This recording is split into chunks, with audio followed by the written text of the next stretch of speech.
into effect, I think. Question. This isn't really for you. Okay. Hey, Twitter. Have you ever heard of a cold streak before? Have you ever witnessed a player that's really, really good be really bad for, let's say up to a month?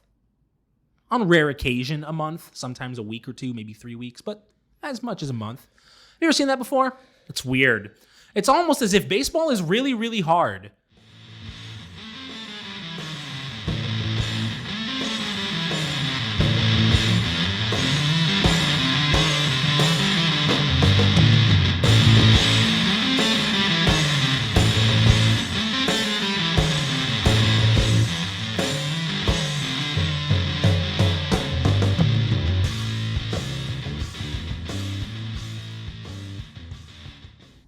In the big inning, there was baseball. What's going on, Evan? Doing good. This is 27 Down, the perfect podcast for the perfect game. We're back. We are back in full strength. Neither of us, well, so you were on the IL.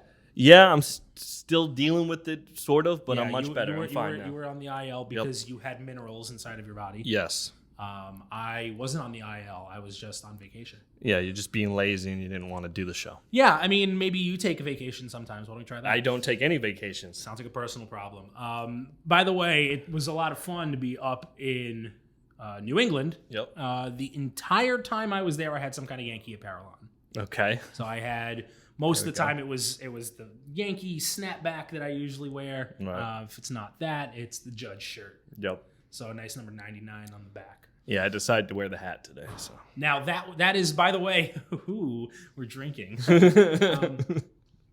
So I just want to make sure everyone understands the time that it is okay for the player's name to be on the back is when you wear one of those blue shirts, right? You know those blue shirts I'm talking about. Yeah. It's the blue I'm talking about the Yankees specifically, and I don't care what other teams do, but those blue Yankee shirts, they have the New York, interlocking New York on the chest. Yeah.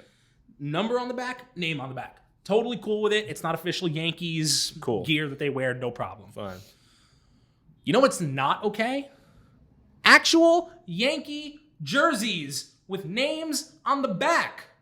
Don't give me a look like I'm wrong. I don't care what people want to wear, dude. If you're a fan, you're a fan. Just wear whatever you want. I understand you're trying to go for this whole authentic thing, but the problem that bothers me with this whole player weekend thing is a lot of people who were saying, oh, I hate names on the back of jerseys, were now loving these nicknames and stupid things in the back of the jerseys. Look, that seems hypocritical to me. That's all I'm saying. Time out. I don't have a problem with the concept of nicknames on the backs of jerseys. If the Yankees have to do it, it's not like the Yankees are making the decision, right? It's not like the Yankees are going, hey, fun nicknames. I don't care. Right now, this is just a little mini rant that's going to lead into our talk about the Players Weekend. If you wear what is meant to be an actual Yankees jersey, so I'm not talking about girls wear the jerseys with the pink pinstripes and it's got the name on the back. I don't care. That's clearly not the clientele I'm talking about here. If you're an unironic Yankee fan that wears the damn name on the back of the jersey, stop it. I don't really care. If you're watching on YouTube, look at me. Stop it. There's this stupid stop it voice again. Great. Because they have to stop it. It's no, embarrassing. Dude, you have to stop it. Why do you have to be judgmental towards other fans? Because I decide what's right. That's the problem. Why do you think you get to do that? I don't think I get to do that, but I guarantee you. It's snobby If I put a poll up on Twitter, everyone's going to agree with you because we're Yankees fans and half of us are snobby. That doesn't mean you're right. I kind of... Yeah. Players Weekend. So like I just said, I know if it's coming from MLB, it's MLB's idea, But did you see what Brett Gardner did? He just put Gardner. I love it. He always does that. He's done that every year. And I love it. Yeah. We'll get a little more into that and some of our favorite names on the back, by the way. Yeah. I try not to be one of those guys. I kind of walk a fine line because some things should be tradition and some things should not. No, I agree with that. So, the Yankees wearing weird colors, I kind of balk at it, but if it has to happen from MLB, fine. Right. If the Yankees were to suddenly start having names on the back of their jerseys on their own choice, I would riot. Right. I wouldn't be cool with that. But, we were talking about this on the drive here. There was that one guy who called in to the Michael K show. And just from his voice alone, you knew where he we was. could barely listen. Hey, guys, I'm calling because of. You don't have to tell us why you're calling. You're angry because people are hitting a lot of home runs and nobody's bunting. We and knew he there's was no about hit to and runs. complain about. Yeah, he was going to complain about stupid how stuff. baseball is not what it used to be. That's what he called to complain about. He was actually calling to make sure everyone. No, knew and that- it's like one fan did on Twitter today, which I told you about, which drove me nuts. He told a fan younger than him, "Don't talk to me if you didn't see Reggie Jackson play, Right, he's an because idiot. you don't know anything because you're not old school." Are you kidding me? Right. And the guy on the Michael K show, by the way, after we finally stopped talking smack about him, ended up being a conversation on how he thinks that Mike Trout shouldn't win MVP. So there you go. We were right the entire time. I try not to be one of those guys. Yeah. I think you should be allowed to have fun because, man, at the NFL, what do we love? We love celebrations. Right. We And love that's what they're trying to do in charisma. baseball, is We make love- it younger and fun. Yeah, and Players Weekend, awesome idea. So let's talk about some really fun names that we saw. Okay. I'm going to tell you my favorite one. Steven Strasburg. Not Steven Strasburg, sorry, the other pitcher. The other really, really good one, brain fart. Two colored eyes. Scherzer. Max Scherzer. Brown eye. That does creep me out. How so. did he get away with that? How did he get away You look with at his brown eye? baseball card and it's so like. Well, I mean, yeah, it's weird. He has heterochromia in his eyes. For those of you who've never noticed or seen or looked into his eyes, he has one gray eye and one brown. So he went with brown eye, which is disgusting. And I absolutely love that it's disgusting. Yeah. There was that player on the Dodgers, King. His name was just the crown emoji. Oh, that's right. I saw the crown emoji. Last year was Brad Boxberger. His was a box and a burger. Yeah. So sometimes I love. Yeah. Those are clever. So don't all the players on the Yankees call DJ LeMahieu the Machine? Right? Wasn't that like his given nickname? Yeah, but that's not what he went with. I know. So why was that the case? He was Big Fundy. Right. He I guess he's just really good at the fundamentals of baseball. I don't know. I just thought it was weird that he didn't go with the nickname that we were all expecting. I thought it would be the Machine. He should have gone with DJ Big Pants. Okay. Anyway, there's some pretty funny stuff that came from that. Here's what was not good that came from that. Why are they going out with these stupid black and white jerseys? Thank you. My God. Okay, so I think the general consensus is this, and I'm just going to parrot what it is because I completely agree with it. Every team the looked black the same. The black jersey was fine. I thought the black jersey was it was kind of boring, but at least you could see what was written on it. Yeah. I mean, way to go, MLB. You let people have nicknames on the back of their jerseys, and half of them couldn't be read. The one thing that really bothers me is when you can't like see the logo and stuff Yeah, like that. so the white on jerseys. on the hats and stuff, the white ones you couldn't see. The white jerseys, they all looked like bottles of milk. Yeah. They all just looked like big old cartons of milk running Yeah, out. you said they like It was milkmen and stuff. Yeah, it was white on white, no black outline at least, so we can see the outline. Yeah. So it's like, There was no outline. who's playing? Like, you have to really wait until the announcers say something or the score comes up on the screen. And honestly, for a classic series like Yankees Dodgers, what they should have done is, if you want to do Players Weekend, that's fine. But you could have given at least one game where we didn't do the ridiculous jerseys. You Right, still and- had the names on the backs with the nicknames and stuff like that. You know that MLB did this on purpose. No, of course they they had did. to. Of course they did. did. The Yankees Dodgers is such a big game, and they wanted that to be Yeah. during Players Weekend. So, I wish they on Sunday Night Baseball just let them wear the damn uniforms. Let them wear their own regular uniforms. What was the problem with allowing every team, like in the past, to just design their own jersey? Yeah. Why did it need to be like that? Why did they need to be walking glue sticks? Did you like the fact that they let them custom make like some of their bats and cleats Yeah, that and was stuff? cool. I thought I mean, those were cool. I like the idea with the cleats, and you know what? I got to give it up to Kike Hernandez because he was wearing the pine tar on his helmet.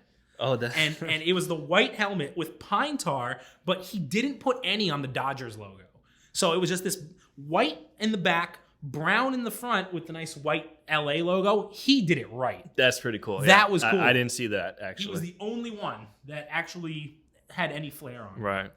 Yeah, man. I like the idea of the Players Weekend. They should keep it going, but They need to tweak it a little bit and come up with the better idea for that, I think. Right. You're right with the jersey. just let them go back to the way it was. I hate not seeing the outline. It just, for some, let every aesthetically, team- it wasn't pleasing to me and it bothered me. Yeah, let every team go back to making their own designs. That's all I'm saying. For sure.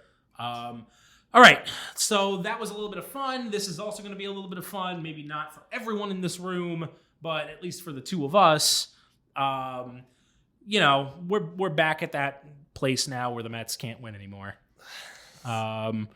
So I'm so pissed off that I actually for a week thought that they had a goddamn chance and sat here and was fucking positive.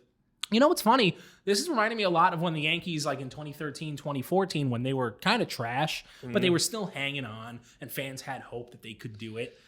So here's the reality. The Mets are currently 4 games back, and when I say currently, what I mean is on Thursday, August 29th at 4:13 p.m., the Mets currently are 4 games back of that second wild card slot.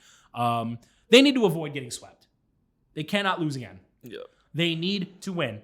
If they don't win tonight, then that is essentially them taking their best pitcher, putting them out there in the biggest situation probably of the entire year so far, and not being able to win in that situation. Mm-hmm. That cannot happen. They need to win this game, avoid getting swept. If they get swept, they will fall down to 5 games back. If the Diamondbacks win their game, then the Mets will be looking at 3 teams ahead of them. Yeah. 5 games back with 3 teams ahead of you. The 5 games back can be made up rather easily. Maybe not easily, but it's not the biggest deal in the world. Having to jump 3 teams is a big deal. Especially when you have to rely on your starting pitchers to basically be as elite as people think they are. Yeah, now look, Syndergaard's been great. Has to be... He's been great these past couple of weeks. Right. Syndergaard's really been going out there. He has to keep doing that or be better. Right, and not everyone's going to have the best game all the time. But dude, Syndergaard gave up hella runs in each of the first 3 innings of yesterday's game. Right. That can't happen. I don't care if you maybe fall back and have a little bit of a bad start. This wasn't a bad start. This was a disaster. Yep. He needed that game. It is a must-win for the Mets. I know Michael Kay will probably kill me for saying that because he hates that phrase, but he does. But I think they're getting to the point where if they continue to have that tailspin forward, they're not gonna make it. Yeah, you're right. If you need to get some games back, they need to win tonight and hope that they can get a game on it. Yeah. I'll be honest with you, from the very beginning when this entire Mets hot streak started, I went from maybe 0% confidence on with them to I don't think I've ever topped more than like 40%. Yeah. From the very start, I kind of said, I'm sorry. From the very start, I kind of said, hey, this team is what it is. I probably got as high as 60, but that's just because I just want the Mets to be good so that we can crush them. A delusional 60 is what you're saying? Yeah, delusional 60. Yeah, mine was more of a hopeful 40. Yeah. It's 40, but if I went with what I was hoping, it would have been 80. So I guess that averages out to 60. I don't know. I don't know how that works. We'll give them a hard 55. Hard 55. Yeah, I can't really see it happening. I still think we're going to end up with 3 teams out of the Central. Cool. I still think we're going to have the NL Central winner, and the 2 wild cards will also come from the Central. I think it'll be, in whatever order, it'll be the Cardinals, the Brewers, and the Cubs. I don't think we're going to see the Diamondbacks in the playoffs. I don't think we're going to see... I don't think we're going to... I don't know, man. Actually, I might take that back. Diamondbacks are so inconsistent. You know what? I'm actually live on the air. You're about to witness the first time this has ever happened. I'm actually wrong. Let me go back and say, okay, the Nationals will make it. The Nationals will take one of those. Okay, yeah. The Nationals will be one of the wild cards, and then that other one will come from the Central. Yeah. But I can't see it, man. I can't see the Mets. So Braves are going to win the division. I think the Braves will win the division. Yeah. I think the Braves will win the division. I know they're the Nationals. They're playing solid baseball right now, but it's like I said last time you and I were here together. The Nationals are the team to watch out for. Yeah. They are the sleeper.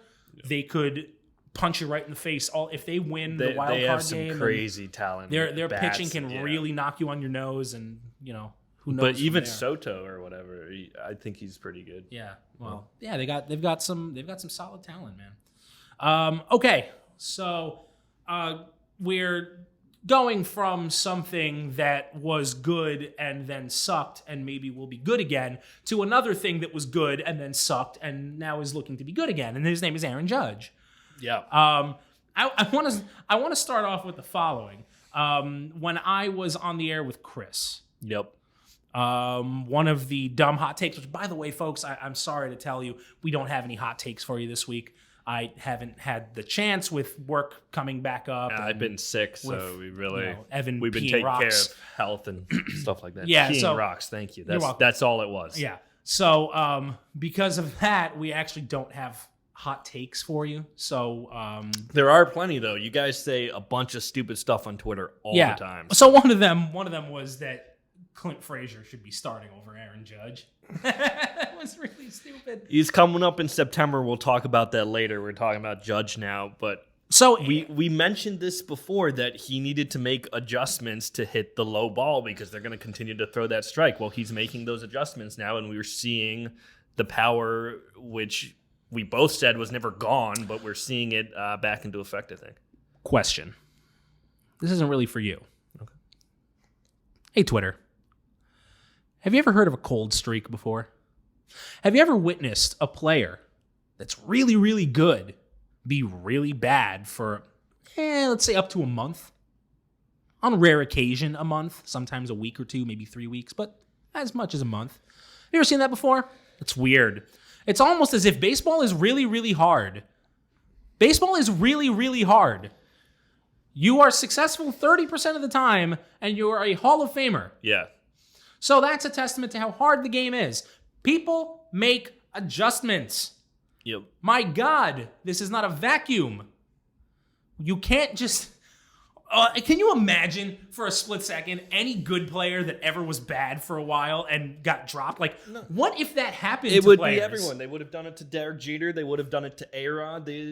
Robinson Cano wouldn't have been a Yankee past 2008. Exactly. He was trash in 2008. A lot of players He was trash for the whole year. Bernie Williams almost didn't play on the Yankees. You know, they brought him up because they brought him up, but there was a chance that, you know... Guys... Hot streaks, cold streaks, regression to the mean, these things all happen. I get it. You weren't that great in math in school. I understand. No, I get it. Sometimes someone tells you, go out there and you're like, man, Aaron Judge's batting average has really fallen from 300 to 270. What's up with that? Oh, you know, his timing is off and he just has to get that back on. He still has a lot of hard contact. That's usually how that conversation goes. Oh, try explaining slash line to certain people. Dude, slash line is like exhausting. That's like day one of stats 101. Slash line is nothing. Wait until you tell someone about XWOBA. I don't even try explaining WAR to certain people either.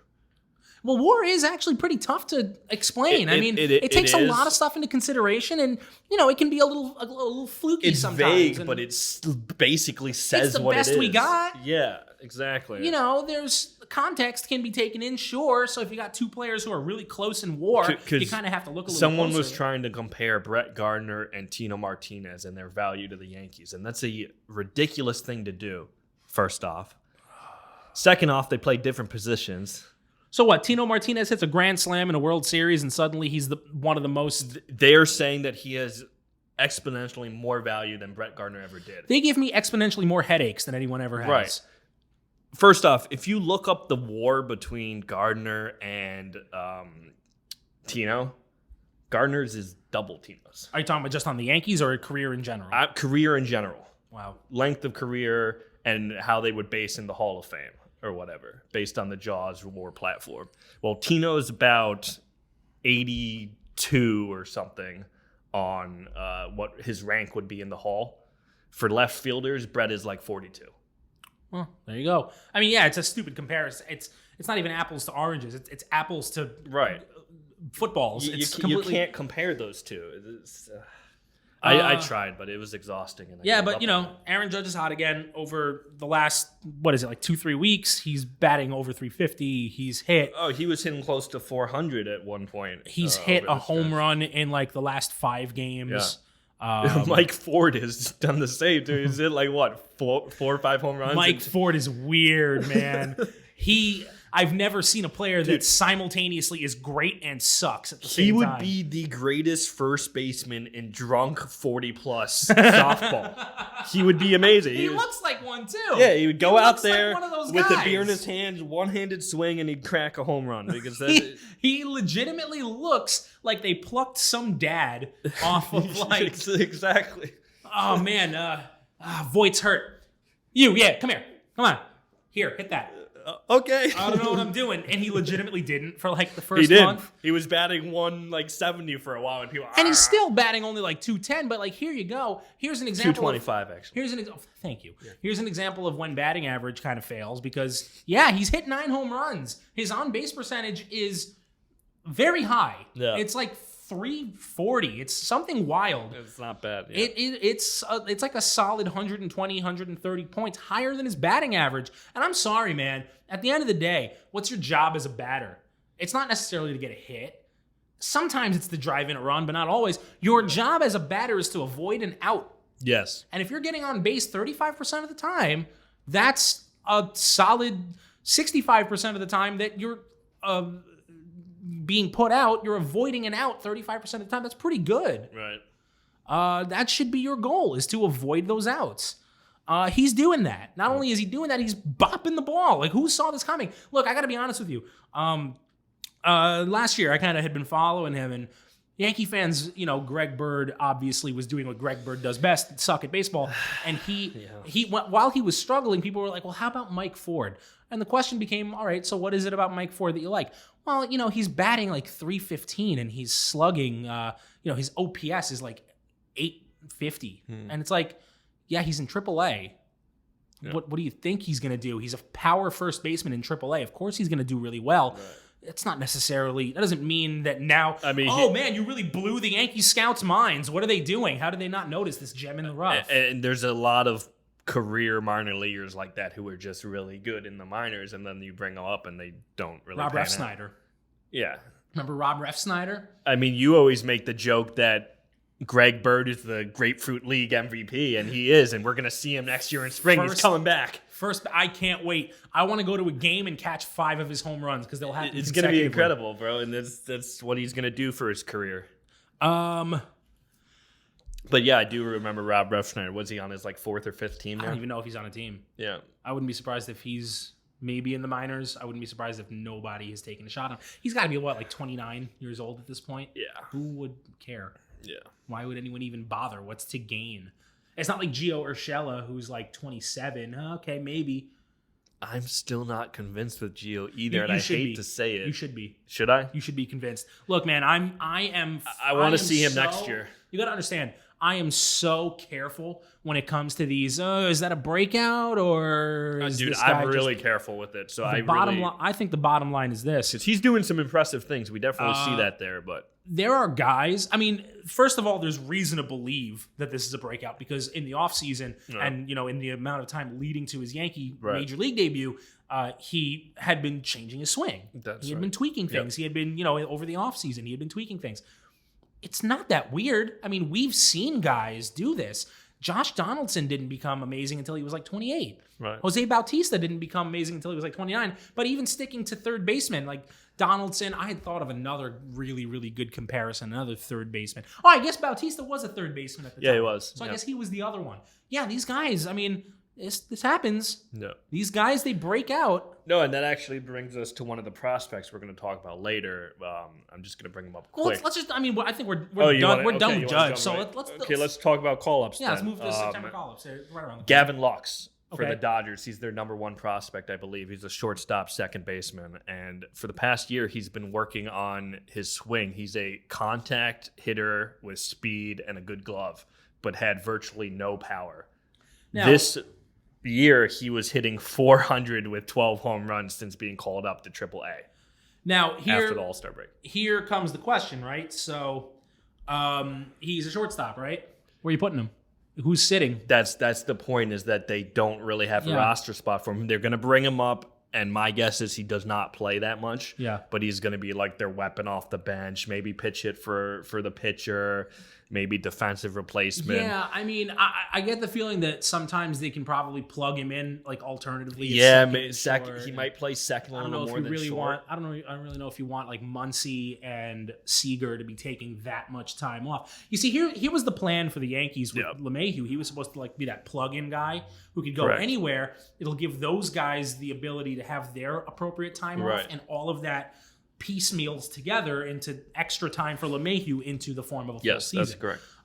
The Dodgers don't really have that. Right. Unless this kid can also play third. I don't know if he can play third. I don't think he has the arm. Probably doesn't have the arm third. for it. Yeah. So I don't know. It's a we call it a good problem, right? Yeah, it's a good problem. It's a good problem. It's still a problem. Yeah. But it's a good problem. I mean, he was still needs to be solved. He was an all-star in Double-A, Futures game, and then since being called up to Triple-A, he's batting like 412 home runs and almost 50 RBIs or something. Yeah. So he's a good player. I'd watch him. I have him on my fantasy team just in case. So like one of those legacy leagues or whatever they're called. Yeah, something like that. Who else you got? We also got Red Blunder coming back. Blunder Bombs, Boy Blunder. Do I get to punch him in the face? I mean, if you want to. I don't want to. Clint Frazier, that's his real name. Oh, by the way, if you ever go to Wikipedia, I'm the guy that keeps changing Clint's nickname to Red Blunder. So that's me. Yeah, great job. We're all very proud of you. It's funny, dude. I go on like once a day. He's on his computer switching it back. That's what I believe. All right. Okay. So I have a funny story to tell you. Okay, let's hear it. This is back when I was in college. When Ryan Howard was on the Phillies. One day, I changed his Wikipedia under his accomplishments to say Dunder Mifflin Employee of the Year. So, I thought it was funny. It lasted for like 2 years. Oh, that was on there for a long time before somebody finally caught it. That's so unfair because I went through Clint Frazier's Wikipedia and I put Red Blunder every other sentence. So someone really had to go in and do some work on this. I think Wikipedia has. I think they have like a previous stored one that they assholes. I worked hard on these jokes. I got to tell you, they got like 6 nicknames for them. They don't appreciate it. They don't appreciate the humor. And I couldn't figure out how to change the picture. I wanted to put like a... Of course you couldn't. Yeah. What a surprise. Wikipedia CEO. We'd like to have you on our show. You're going to get us sued. All I said was I want them on our show. I didn't slander anybody. Why do we want them on the show? So they can explain themselves. For why they keep changing his name back? Because the precedent's been set. You were allowed to change it for 2 years, apparently. I'm convinced that Clint goes on every night. These assholes are changing my fucking name. God damn it. I would love that. That's what it is. Wikipedia just contacts all celebrities. Look, you're in charge of your own pay. We don't have the resources anymore. Clint has his own investigation team to do it. Yeah, his own investigation team. Right? Fuck you. So, I can't pronounce things, you asshole. What do you think about Mike Trouchman? Is he call? Oh, never mind. He's already on the team. What? Show's over. Let's drive me home. No, we're not done yet. Kyle Tucker might come up. I felt like I had something else to say about Frazier now, and I just back don't to remember. Frazier. Oh yeah, no, Clint Frazier. He's who knows? He might be another Rob Snyder. It might be the same exact situation. Yankee fans clamor, and it just goes nowhere. Really, really bad attitude problems. Like I'm getting hardcore flashbacks. It's obnoxious. You already know how I feel about it. I'm getting flashbacks because all of this stuff happens to be, he comes up, he thinks that his piss is God's manna, and he goes back down. All this stuff comes out about his bad attitude. So he's terrible on defense. Yeah. I went to 3 games in which Clint was starting in right field, and I'm sorry. Every game, he stands there and he bites his nails while he's waiting for the pitch to be That's thrown. dirty. He did it multiple innings. I probably have recorded footage of like 13 innings of him doing this crap. Did you buy any ground lamb from him, or since he's a butcher on defense and all that? No. But what else you got? What else is there? I'm done talking about this guy. It's annoying because we've talked about him a lot, and I make fun of him on Twitter all the time. But if he can fix that attitude and understand that he's a piece to the puzzle, then maybe he can be something special in the playoffs for this team. I don't think he can do that, which is why Talkman is here and everyone else. Good job. Yeah, fuck you. I've been practicing. Clint Frazier, if you want to come on our show, we'll have you right next to the Wikipedia CEO. and Don LaGreca. I won't call you Red Blunder more than twice. Right. I might still call you a butcher and try to order ribs from you as a joke. It's just a joke. Take a joke. He doesn't take joke. The first thing Clint ever complained about was his nickname. He didn't like his nickname, which is why I gave you 4 nicknames that you don't like. We promise there will be no reporters here for you to... We're reporters. We're not reporters. Get out of your own ass. We're not reporters. Yeah, it'll be nice to have all of them. We should have them all on one episode. We should also have Stone Cold Steve Austin. You can bring more beer. Can we get Michael K? Oh, I would love if you gave me a Stone Cold Stunner. I would. You know, can you give me a Stone Cold Stunner? It's just one of those things. We're gonna just finish the episode with him breaking this table with you. I want it to end with him going, and that's the bottom line, because Stone Cold said so. That's how I want the episode to end. Okay. How are we gonna end this one? Because I feel like we're just. Well, I mean, you could talk about talk about the Brooklyn Nets. I mean, if you listen, folks. Yeah, we're a baseball podcast. 27 down. Obviously, we've been talking baseball. There are gonna be times we talk about other sports. Evan really wanted to talk about this. And, you know... I'm kind of a Knicks fan, but I grew up a New Jersey Nets fan, so I kind of still... It's very confusing for me. I don't know what I am. Frank Kaminsky. He's on the Suns? Yep, you did he's on the Suns. You found him. Congratulations. About a month later. I love you, Frank. Come on the show. Right. You'll be right there with Stone Cold Steve Austin. So, yeah, I'm gonna let you talk about this. I thought it's pretty funny, too. And I will be sure to let you know the portion of this that I found the most ridiculous. Go for it. Wilson Chandler. What? He's still in the NBA? That's the part that I found most amazing. Right there. I just said his name. Yeah. Well, I mean, he's part of the story. He signed with the Nets, and he just got suspended for 25 games for performance-enhancing drugs. So now they are considering signing Carmelo Anthony. Hilarious. I hope it happens. It's going to be I want to see this. So once again, Wilson Chandler's still in the NBA? Yeah, you know what's even crazier? He's only 32. I thought he was older than that. I would have thought 87. Right. He is, I remember when I'm not going to say any numbers because I could be dead wrong. I was young. Yeah. I was young. Yeah. And it's really funny because he was part of the Carmelo Anthony trade. Yeah. So, here we go again. Carmelo Anthony's going to take the spot of Wilson Chandler. Yeah. Hilarious, right? I mean... people always keep saying this, and I completely disagree with them. What they keep saying is, man, if only Melo would just put his ego to the side and just become a role player instead of needing to be the main guy, he would do great. Yeah. He would be awesome. I disagree. No, he wouldn't. The man is an ISO scorer. The man is a chucker. Yeah. He needs to chuck. He needs to get the ball as many times as possible. You know, I love Allen Iverson. Allen Iverson was a chucker. He was the same way. Yeah. If you took Allen Iverson and limited him to like 15 shots in a game. Marbury. Marbury was another one. You know, you need to, if you're going to be this type of player that, you know, like selectively cold calculated, like right. You make sure you get the most out of your shots. You had mentioned Steve Novak earlier. Yep. That's the kind of player you need to be, and that's not the kind of player that Melo is. Which is also, if you look at Vince Carter, for example, why has he been able to have such a long, successful career? Because he's adapted to certain things and has the ability to do multiple things, whereas Melo, really, he's elite at one thing and kind of average in everything else and dreadful on dating.